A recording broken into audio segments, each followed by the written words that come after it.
Bueno, hoy vamos a ver el tema seguridad del paciente, nos vamos a adentrar en lo que es la materia en sí, vamos a ver la importancia de por qué esta nueva disciplina, que es la seguridad, para tratar de mantener nuestros pacientes sanos dentro de las instituciones.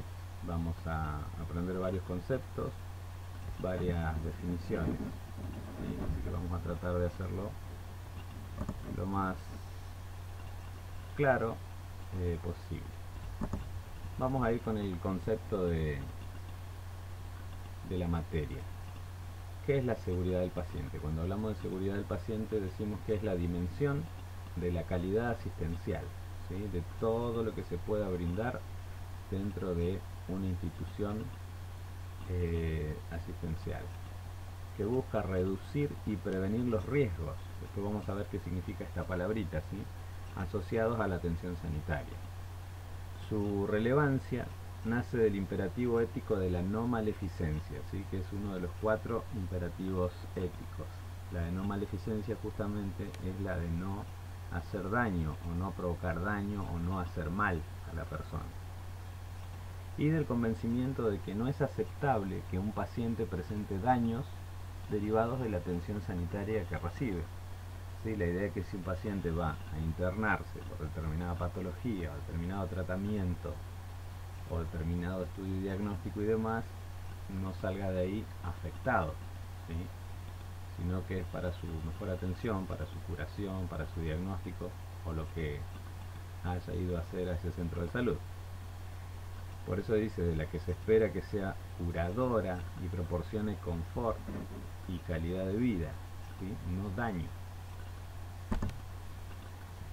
La seguridad del paciente es un grave problema para la salud pública, ¿sí? No solo para la salud pública, sino para la salud privada también.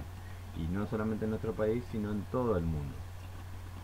Fíjense, y acá vamos a ver unos comparativos, ¿sí? Sobre seguridad, en donde se compara, por ejemplo, la aviación, ¿sí? O el trabajo en plantas nucleares, comparado con el trabajo de la atención sanitaria.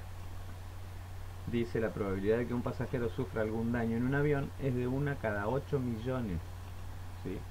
En cambio, 1 cada 300 pacientes sufre daños ocasionados en la atención médica. Fíjense la diferencia.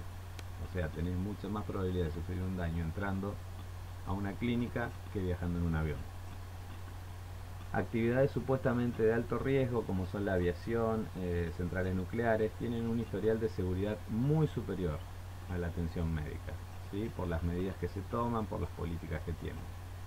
¿Cómo han ido evolucionando estos riesgos a través de los años? Fíjense, en la aviación un pasajero promedio tiene que volar durante 438 años seguidos para tener un accidente, con consecuencia de muerte. Repetimos, el riesgo de morir en un accidente es de 1 cada 8 millones. En la década del 60 y 70 el riesgo era 1 de cada 2 millones. ¿Sí? Fíjense cómo fue evolucionando para bien. La atención sanitaria también fue evolucionando para bien, pero mucho más lentamente.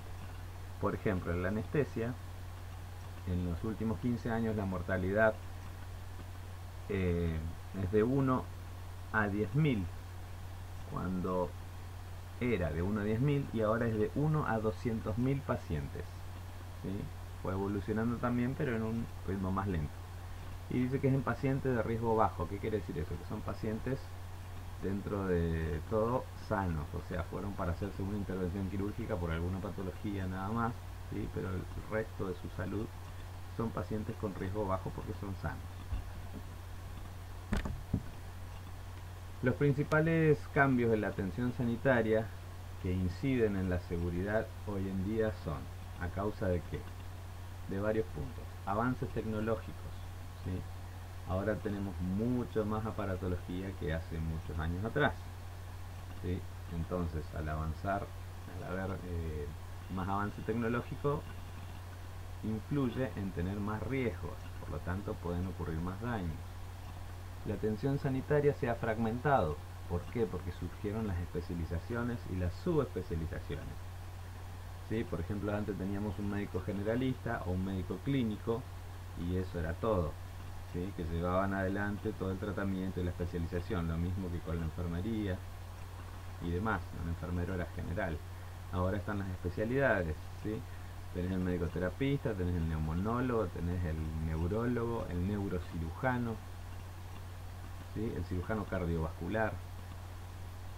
Entonces, al aumentar las especializaciones, al haber un abanico tan grande, también aumentan los riesgos. Hay una multitud también de tratamientos diferentes, ¿sí? Tal vez antes los tratamientos eran más acotados o eran únicos, pero ahora hay diferentes tipos de tratamientos. Aumento de los procedimientos invasivos, como por ejemplo puede ser una angioplastía, ¿sí? Una fibrobroncoscopía, cualquier tipo de endoscopía, son todos tratamientos invasivos. Aumentan los riesgos. Tratamientos sofisticados sin una infraestructura suficiente para llevar a cabo la actividad, ¿sí? Por ahí se llevan a cabo actividades cuando la infraestructura no es totalmente adecuada para eso, es demasiada complejidad para el lugar, ¿sí? Eso también puede pasar. Pacientes más informados y demandantes de resultados, ¿sí? Esto se ve especialmente más por ahí en la salud privada. En la salud pública el paciente por ahí es más tranquilo, es menos demandante, ¿sí? Lo que le dice el médico está bien y trata de cumplirlo.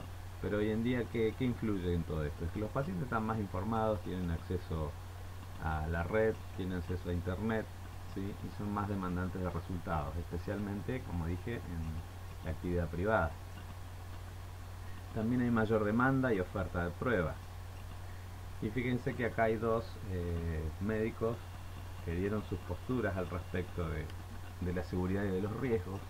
Por ejemplo, en Bar JAMA, que es una edición científica, en 1995 dijo que los eventos adversos, ya vamos a ver lo que es, son el precio a pagar por los modernos métodos de diagnóstico y tratamiento.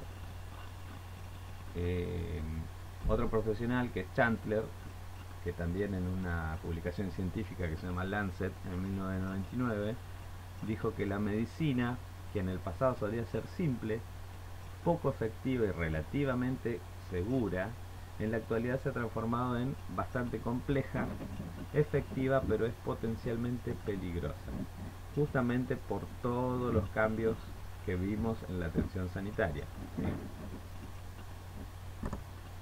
Bien, fíjense, yo acá les muestro en este cuadrito algunos eventos adversos que se han notificado en Australia y en los Estados Unidos. Acá tienen, en Estados Unidos, por ejemplo, los que se ven acá son los porcentajes de 1579 eventos totales, estos serían los eventos, ¿sí? Y en Australia 175 eventos, ¿sí? Y estos son los porcentajes.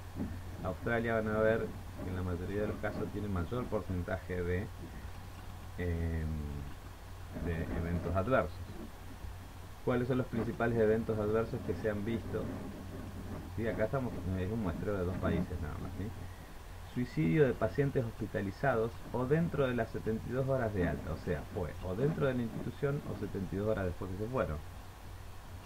Fíjense, la tasa es de 29 eventos adversos contra 13 que tiene Australia, pero si lo comparamos con el total, ¿sí? Australia tiene más. Cirugías en paciente equivocado, tal vez paciente con el mismo nombre, el mismo apellido, ¿sí? Se han confundido y han operado a otra persona. O zona del cuerpo, dice, equivocada, en vez del pie derecho operaron el pie izquierdo. Fíjense en Australia como tiene un alto índice de estos eventos adversos. Error en la medicación que lleva a la muerte, ¿sí? Violación, agresión, homicidio en contexto de hospitalización, o sea, estos pacientes están internados o violaciones o agresiones o homicidios. Fíjense, Australia no presenta, Estados Unidos sí. Transfusión de sangre incompatible, Estados Unidos tiene la tasa más alta. Muerte de la madre en trabajo de parto o en el parto, Australia tiene tasa más alta. Secuestro de menores, ¿sí? O altas a la familia equivocada, ¿sí? O han secuestrado a menores o le han dado los bebés a otra familia. En Australia no ha pasado, en Estados Unidos sí. Instrumentos olvidados en el cuerpo de un paciente luego de una cirugía. Una gasa, una pinza, una posit, una compresa. Suele pasar. Fíjense, en Australia son mucho más descuidados aparentemente. Muerte no prevista en un bebé de término.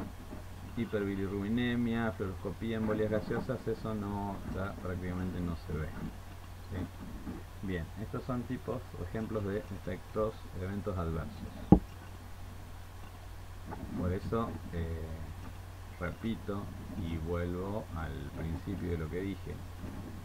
Todo esto tiene que ver con cuidar la seguridad del paciente. La seguridad del paciente es fundamental para prestar servicios sanitarios esenciales, ¿sí? De calidad, que es la idea de cualquier servicio de salud, prestar un servicio de calidad. Tiene mucho que ver con las políticas sanitarias, con los políticos de turno, con los gobiernos de turno, el brindar servicios sanitarios de calidad, ¿sí? Porque si hablamos de hospitales o hablamos de clínicas que están vaciados, es imposible que se brinden servicios de calidad.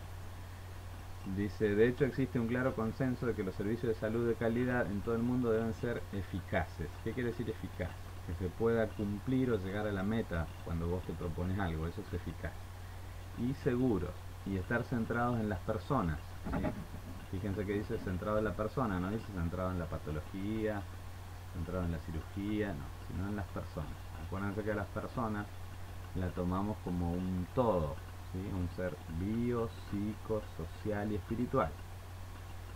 Además, para que los beneficios de una atención sanitaria de calidad sean efectivos, los servicios deben prestarse de manera oportuna, equitativa, integrada y eficiente.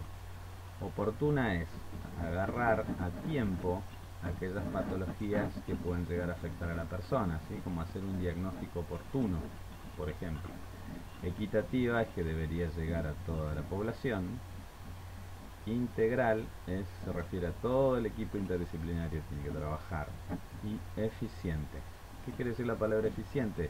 Que se llega también, es similar a eficaz, pero es que se llega al objetivo, pero con el menor costo, ¿sí? Y en el menor tiempo. Eso es eficiencia.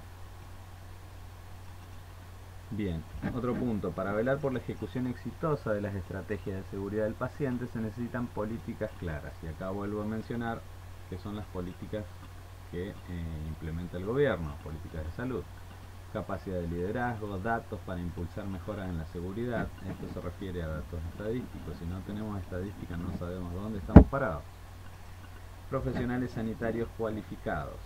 ¿Esto qué quiere decir? Son profesionales titulados, matriculados, que han estudiado, que se capacitan, ¿sí? Y la participación efectiva de los pacientes en su atención. ¿Qué quiere decir esto? Que los pacientes deben ser partícipes en su seguridad.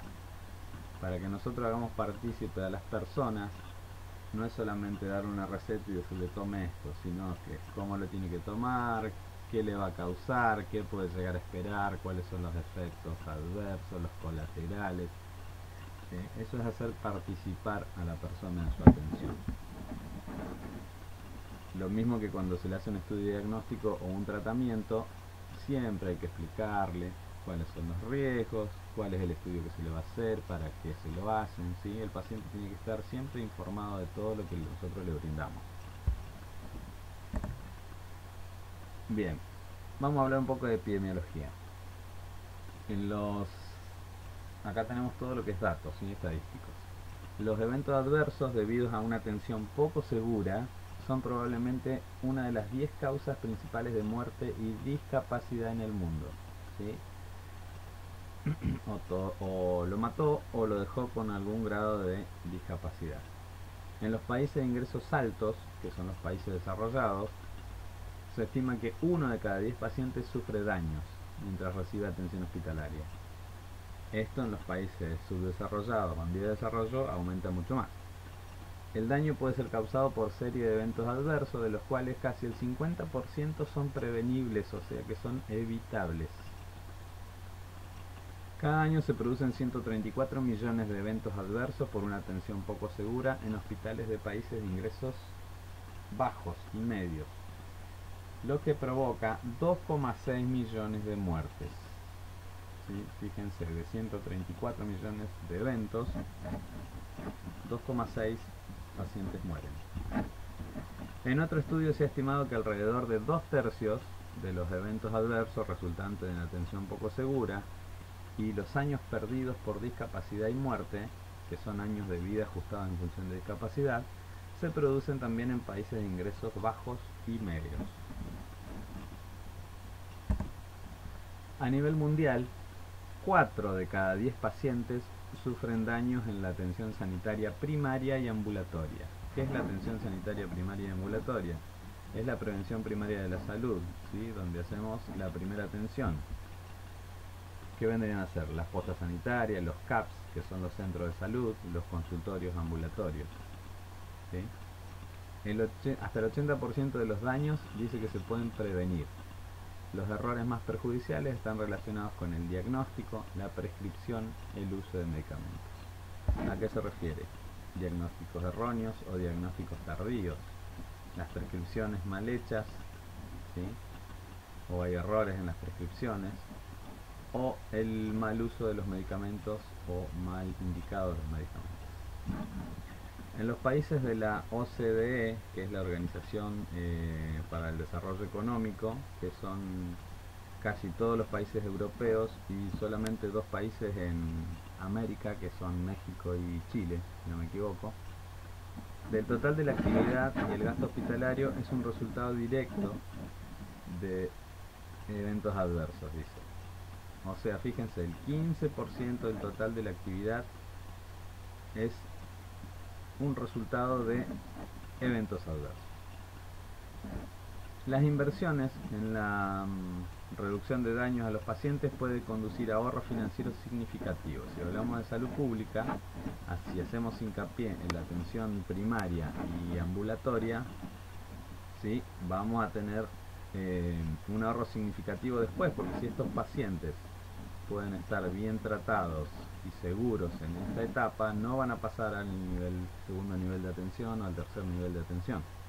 ¿Sí? No, o sea, no van, si prevenimos enfermedades acá, vamos a evitar que caigan internados en terapia, por ejemplo. O sea, es más fácil tratarlos acá y menos gasto de plata que acá. Bien, un ejemplo de prevención es involucrar a los pacientes, lo cual, si se hace bien, puede reducir la carga de daños hasta en un 15%. Involucrar a los pacientes, como ya dije antes, hacerlos conocer su tratamiento, educarlos, informarlos, ¿sí? Y que ellos sean partícipes. Bien. Ahora vamos a ver definiciones y conceptos claves. Son todos conceptos dados por la OMS en un informe técnico que hizo en el año 2009. Vamos a ver solo algunos porque tiene muchísimos, más de 40. ¿Qué quiere decir concepto? Es todo aquello que aporte o conlleve a un significado, que son los que vamos a ver ahora. ¿Qué es reacción adversa? Es daño inesperado, ¿sí? Es un daño que no se espera, que resulta a partir de una acción justificada en la que se siguió el procedimiento correcto para el contexto en el que ocurrió el hecho. Ejemplo, un paciente con una neumonía, lo correcto sería, por ejemplo, medicarlo con determinado antibiótico, ¿sí? Para que haga efecto a las 48-72 horas, que es cuando empiezan a hacer efecto los antibióticos para las bacterias. Un daño inesperado sería que ese paciente, por ejemplo, hiciera una reacción alérgica y no pudiera dársele más ese antibiótico, ¿sí? Eso es una reacción adversa. Agente: sustancia, objeto o sistema que actúa para producir un cambio. Eso es un agente. Si ustedes recuerdan la tríada ecológica, en la tríada ecológica tenemos el agente, el huésped, el medio ambiente, ¿sí? Entonces acá retomamos ese concepto de la tríada ecológica y decimos que el agente es una sustancia, objeto o sistema que actúa para producir un cambio. Circunstancia es una situación o factor que puede llegar a influir sobre un hecho, agente o un individuo. Factor coayudante es una circunstancia, acción o influencia que se piensa que ha intervenido en el origen o desarrollo de un incidente, ¿sí? o bien ha aumentado el riesgo de un incidente. Entonces es un factor coadyuvante, es un factor paralelo que produce esto que leímos. Extensión del daño, la gravedad y duración del daño, además de todas las implicancias terapéuticas que resultan a partir de un incidente. Cuando ocurre un incidente se tiene que evaluar después cuál es el daño, que sería la gravedad y duración. Detección es una acción o circunstancia que trae como resultado el descubrimiento de un incidente. Discapacidad, todo tipo de deterioro de una estructura o función orgánica, limitación de la actividad, restricción de la participación en la sociedad que se vincule con un daño pasado o presente. ¿Sí? Acá vale aclarar, por ejemplo, que cuando se sufre una discapacidad a la persona se le llama persona con discapacidad, ¿sí? No se le llama ni discapacitado ni persona con capacidades diferentes. La ley nuestra en Argentina dice que la persona se denomina persona con discapacidad. Bien, enfermedad es toda disfunción fisiológica, psicológica, social y espiritual. Fíjense, ¿sí? La enfermedad no es ausencia de salud nada más, es toda disfunción, o sea que algo está mal en su funcionalidad. Y fíjense todos los factores que toma: fisiológico, psicológico, social y espiritual, porque somos seres holísticos, somos un todo.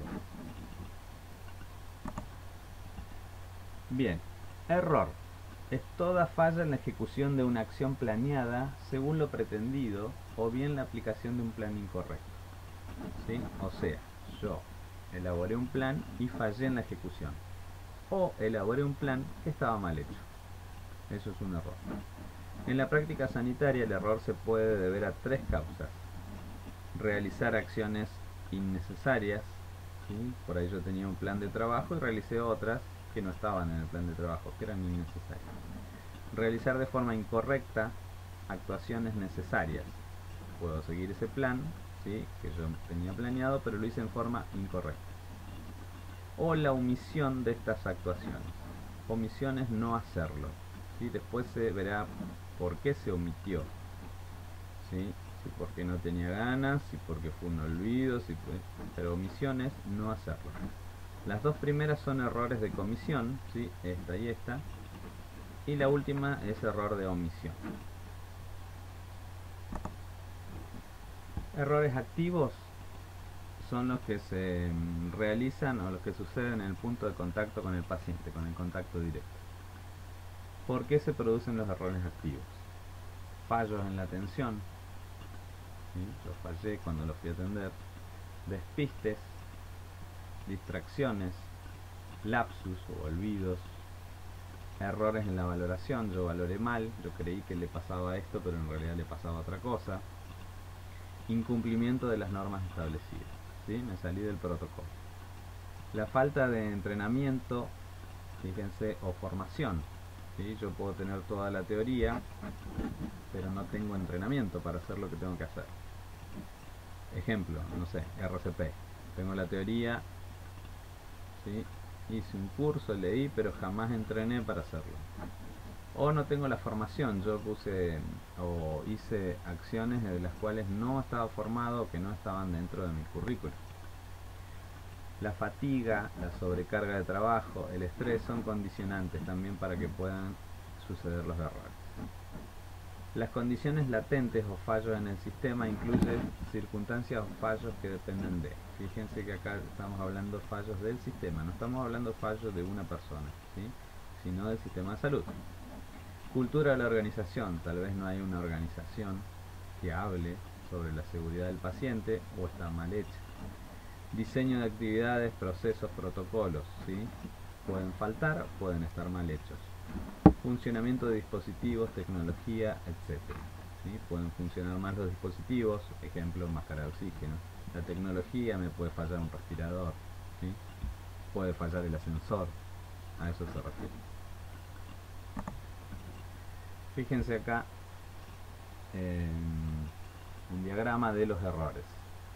Podemos tener por deslices y lapsus de habilidades, o podemos tener por equivocación. Los deslices y lapsus de habilidades pueden ser deslices de acción por falta de atención, ¿sí? Yo voy a atender a un paciente o estoy atendiendo gente y no estoy prestando la atención que tendría que prestar. O lapsus de memoria, ¿sí? Me pidieron algún fármaco, algún medicamento, yo lo olvidé, no lo di, di otro. Equivocaciones pueden ser equivocaciones de reglas, ¿sí? Yo no seguí con las reglas que tenía o el protocolo que tenía que seguir, o equivocaciones de conocimiento, yo desconozco las reglas, ¿sí? O el procedimiento que tenía que seguir. Bien, acá salimos de los errores y seguimos con otros conceptos claves. Evento es todo aquello que le ocurre o que afecta a un paciente. Eso es un evento.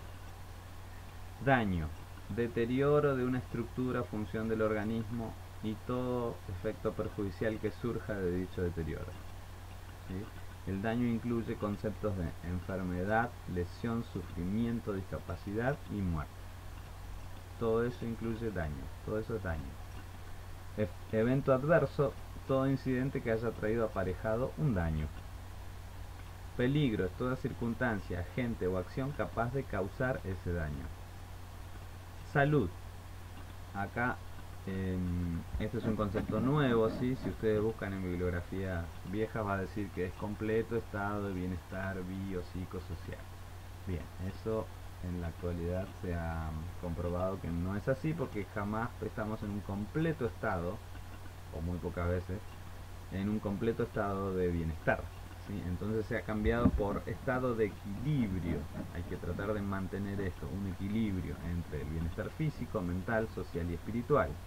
Fíjense, seguimos hablando que la persona es un todo, no es solamente bienestar físico, bienestar mental. Y no se limita solamente a la ausencia de enfermedad o tener una dolencia, ¿sí? ¿Por qué hablamos de equilibrio? Porque una persona puede estar bien físicamente, pero por ahí mentalmente no, ¿sí? O al revés. También podemos estar física y mentalmente bien, pero socialmente no, ¿sí? Por ahí estamos sin trabajo, tenemos que mantener una familia y no vamos a estar bien, ¿sí? Y forma espiritual, podemos estar bien en estos tres componentes, pero por ahí tenemos una crisis espiritual, ¿sí? Y tampoco eso nos va a brindar salud. Bien, seguimos. Atención clínica son los servicios recibidos por individuos o comunidades a fin de promover la salud, ¿sí? Por ejemplo, educación, vacunación, todas esas son acciones de promoción. Monitorear, que es hacer un seguimiento, hacer un diagnóstico precoz, ¿sí? O restaurar la salud, que nos referimos a hacer un tratamiento oportuno, a limitar el daño, ¿sí? O hacer rehabilitación. Bien, otro concepto, daño asociado a la atención clínica. Todo daño que surja o esté asociado a partir de planes o acciones adoptados durante la prestación de la atención clínica, en lugar de una enfermedad o lesión subyacente. Lesión es daño a los tejidos ocasionado por un agente o un hecho. Factor atenuante es toda acción o circunstancia que prevenga, ¿sí? O modere el avance de un incidente hasta el punto tal de dañar a un paciente. Eso es un factor atenuante. Bien, seguimos con conceptos. Desacierto es todo incidente pero que no llega a afectar al paciente, ¿sí? Tal vez yo cometí un error pero no provocó daño, ¿sí? No afectó. Incidente inocuo, todo incidente que llegue al paciente pero que no traiga aparejado daño discernible, o sea, un daño visible, un daño que yo sepa, ¿sí? Tal vez me equivoqué en una medicación, pero esa medicación no le provocó ningún daño. Paciente, toda persona que sea receptora de la atención. Incidente es todo hecho o circunstancia que podría haber generado como resultado o en efecto provocó daño innecesario a un paciente. ¿Qué es prevenible? Prevenible es evitable, ¿sí? Todo lo que sea evitable es prevenible. Circunstancia notificable es toda situación en la cual se dio un significado potencial de daño pero sin haber ocurrido ningún incidente, ¿sí? O sea, es un potencial. Entonces cuando puede pasar o puede ocurrir un daño al paciente, eso amerita ser notificable. Riesgo es la probabilidad de que ocurra un incidente. Efecto colateral es todo efecto conocido distinto al que se pretendió en un principio, que guarda relación con las propiedades farmacológicas de un medicamento, ¿sí? Fíjense que en los prospectos de las medicaciones y demás te dicen que puede tener efectos colaterales o daños colaterales, ¿sí? Son efectos conocidos que pueden pasar, pero se refiere principalmente a fármacos.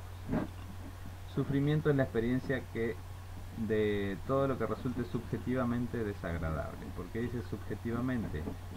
Porque se refiere a los síntomas de la persona, ¿sí? Esos son datos subjetivos, los síntomas son subjetivos, ¿sí? Violación es deliberada desviación de un procedimiento, ya sea estándar o reglamento operativo. Si yo me salgo de una norma, ¿sí?, estoy cometiendo una violación. Evento centinela es un incidente imprevisto que causa la muerte o graves daños físicos o psicológicos, o que tiene riesgo de causarlos, ¿sí? Es un evento que no esperamos y que nos llama la atención. Se llama centinela porque su ocurrencia sirve de alarma y obliga a la organización y evaluación inmediata y a dar respuesta para controlar la aparición de nuevos eventos, ¿sí? Eso es un evento centinela. Infección asociada a la atención clínica es toda infección que no era contemporánea, o sea, no era actual, ni se encontraba en periodo de incubación al momento de la internación del paciente, el cual suele manifestarse más de 3 noches tras la internación hospitalaria del paciente. Ejemplo, un paciente va a internarse por una cirugía de cadera y a los 3 días de la cirugía resulta que tiene una neumonía, ¿sí? Es una neumonía intrahospitalaria. O sea, el paciente ni estaba incubando la neumonía ni no la tenía en ese momento. Bien. Esos que vimos anteriormente entonces son todos conceptos claves. Acá les voy a mostrar una serie de casos, ¿sí? Por ejemplo, estos casos tienen que ver y marcan mucho la seguridad del paciente o cómo se debería haber actuado. Después los vamos a analizar en clases posteriores, pero vamos a ver que cuando se produce una violación de la seguridad del paciente, una omisión, un efecto adverso o lo que sea, no es solamente, en su mayoría, no es solamente por culpa, entre comillas, de una persona, sino del sistema. Generalmente es el que ha fallado, ¿sí? Entonces vamos a ver acá, esta persona que se llama Jackie, le realizaron un estudio exploratorio, ¿sí?, con un medio de contraste a través de un endoscopio. 2 meses después le comunicaron que era ella uno de los 28 pacientes a los que se les había inyectado un medio de contraste, pero que contenía una sustancia tóxica, que es el fenol, ¿sí? Bien, ¿por qué? Fíjense que acá dice que la farmacia compraba, ¿sí?, la farmacia compraba el Conraid 280. Sin embargo, por equivocación, durante 5 meses estuvieron recibiendo el Conraid 280 al 60% y con un 10% de fenol. La etiqueta decía utilizar bajo estricta supervisión porque era una sustancia cáustica, ¿sí? Un enfermero, pasado 5 meses, se dio cuenta del error, ¿sí? Un enfermero seguramente del consultorio donde hacían las endoscopías. Bien, fíjense que acá nos lleva a pensar en la medicación se pide, se almacena, se entrega a los quirófanos, ¿sí? De una forma, el que lo recibe en el quirófano debería chequear antes de meterlo en el quirófano, ¿sí? Y el que administra la medicación también debería chequear antes de administrarla. O sea, fíjense que fue una cadena de errores que llevaron a que esta persona recibiera una medicación que no debería haber recibido por un error de la farmacia, ¿sí? A ver, ¿dónde empieza el error? En el distribuidor no, porque el distribuidor le dio a la farmacia, ¿sí?, y le dijo, ojo, que este tiene un 60% de esta sustancia y un 10% de esta otra, no es la misma que te estuve enviando. El de la farmacia no se dio cuenta, no lo chequeó, lo mandó a quirófano. En quirófano nadie se dio cuenta y se administró a los pacientes durante 5 meses, al total de 28 pacientes. El único que se dio cuenta por ahí fue el enfermero, porque una de las normas de la enfermería dice que antes de administrar una medicación hay que leerla, ¿sí?, 2 veces mínimamente. Bien, igual pasaron 5 meses hasta que se dieron cuenta. Entonces, repito, es una cadena de errores que llevaron a cometer esta negligencia. Bien, otro caso. Acá tenemos un caso de falta de comunicación, ¿sí? Un Simón, que es un joven de 18 años, estuvo en una riña, estaba alcoholizado, sufrió un traumatismo de cráneo. Los paramédicos, en el apuro, ¿sí?, no informaron completamente sobre el traumatismo de cráneo grave que había sufrido esta persona. La enfermera que lo recibió, que es la que hace el triage, ¿sí?, tampoco le dio bolilla al traumatismo de cráneo, le dijo al médico, que era un residente, que el paciente estaba alcoholizado, ¿sí? El médico residente no tenía supervisión esa noche y se guió por lo que le dijo enfermería, ¿sí? No advirtieron, ninguno le dio bolilla al traumatismo de cráneo grave, ¿sí? Después se volvió a evaluar al paciente porque estuvo unas horas en la guardia, y enfermería hacía su evaluación y veía que el paciente cada vez se iba deteriorando más, ¿sí? El médico también, por su parte, residente, hizo su evaluación y también vio que se fue deteriorando más, que el paciente estaba irritable, agresivo, ¿sí? Pero lo adjudicaron a la intoxicación etílica. Pasado un tiempo, ¿qué pasó con ese paciente? A las 4 horas y media después de haber ingresado al hospital, falleció. Entonces, un error de comunicación que viene desde el equipo que trajo al paciente al hospital, ¿sí? Los paramédicos o el servicio de emergencia debe haber informado, ¿sí? Después quedaba a criterio de médico y enfermero de la guardia si el deterioro del sensorio era o por el alcohol o por el traumatismo de cráneo, ¿sí? Pero si se hubiera detectado o se hubiera culpado el traumatismo de cráneo, seguramente el tratamiento hubiera sido otro, como una placa, una tomografía, ¿sí? Entonces seguimos con una seguidilla de errores. No es solamente una persona la que comete el error, ¿sí?, sino varias. Bien, vamos con otro caso. Distracciones, ¿sí? Acá vemos otro caso, este es de distracciones. Un niño de 3 años con su madre fue al odontólogo. El odontólogo no le vio caries, lo mandó al otro odontólogo, que es el que hace las limpiezas, ¿sí? Las limpiezas habitualmente las hacen con flúor, ¿sí? Entonces se le pone un gel con flúor de estaño en los dientes. La madre dijo que el odontólogo estaba seguramente charlando por celular, entonces le hizo el flúor, le dio el vasito con agua al nene y siguió hablando. El nene, en vez de hacer buches o gárgaras y escupir, ¿qué hizo? Tomó el vaso de agua y se tragó todo el flúor que tenía en la boca, ¿sí?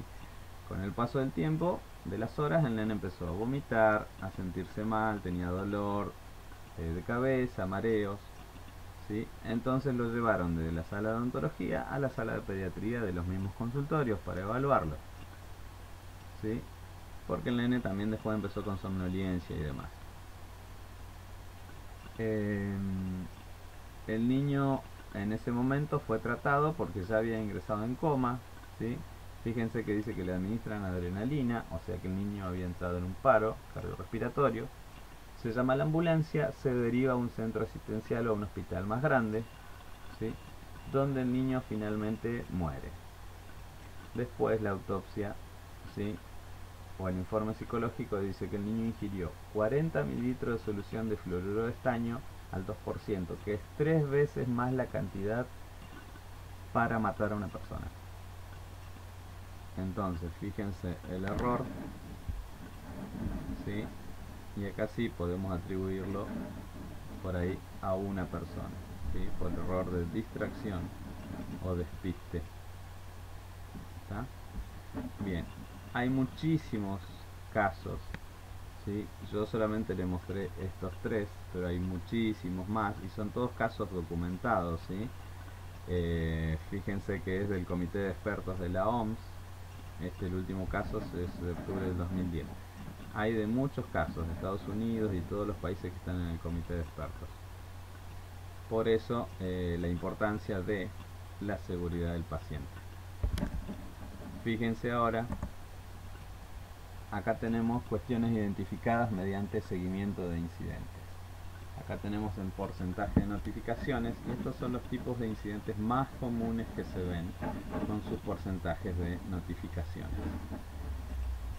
¿Qué es lo que más se ve dentro del ámbito hospitalario? Caídas.